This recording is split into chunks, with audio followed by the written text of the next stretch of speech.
കേട്ടില്ലേ monkey pox വന്നല്ലോ. നാട്ടിൽ വല്ലാതെ വ്യാപിച്ചു കൊണ്ടിരിക്കുന്നൊരു വൈറസ് രോഗമാണ് മങ്കി പോക്സ്. ഈ മങ്കി പോക്സ് ഒരിക്കലും ഒരു ചിക്കൻ പോക്സ് ആവുന്നില്ല കേട്ടോ. ഇതൊരിക്കലും അപകടകാരിയായ സ്മോൾ പോക്സും ആവുന്നില്ല.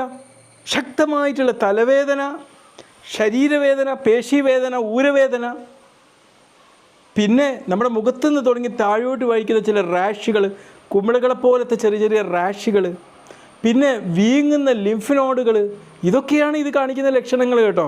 ഇത് ഈ അണുബാധയുള്ള വ്യക്തികളുടെ ശാരീരികമായിട്ടുള്ള സ്പർശത്തിലൂടെയോ എന്തെങ്കിലും കുമിളകളിലൊക്കെ തൊട്ടുപോയാലോ അവരുടെ ശ്വാസകോശ സ്രവങ്ങളിലൂടെയോ ശാരീരിക സ്രവങ്ങളിലൂടെയോ അവരുപയോഗിച്ച മറ്റ് വസ്തുക്കളിലൂടെയൊക്കെ കേട്ടോ മറ്റുള്ളവരിലേക്ക് പകരുന്നത്. തീർച്ചയായും ഇത് വന്ന ആൾക്കാരുടെ ശാരീരികത്തിലുള്ള എന്തെങ്കിലും വ്രണങ്ങളിലോ ഒക്കെ തൊടാതെ നോക്കുക കേട്ടോ. പിന്നെ അവരുപയോഗിച്ച അവരുടെ ശാരീരിക സ്രവങ്ങളുമായി സമ്പർക്കം ഇല്ലാതിരിക്കുക, അവർക്ക് സെപ്പറേറ്റ് ആയിട്ട് ടവൽ ഇതൊക്കെ ഉപയോഗിക്കുക, അവർ ഉപയോഗിച്ച വസ്തുക്കളുമായിട്ട് സമ്പർക്കം പുലർത്താതിരിക്കുക. പിന്നെ പുറത്തുനിന്നൊക്കെ വന്നു കഴിഞ്ഞാൽ വേഗം സോപ്പ് വെള്ളം ഉപയോഗിച്ചിട്ട് നന്നായിട്ട് ഹാൻഡ് വാഷ് ചെയ്യുക.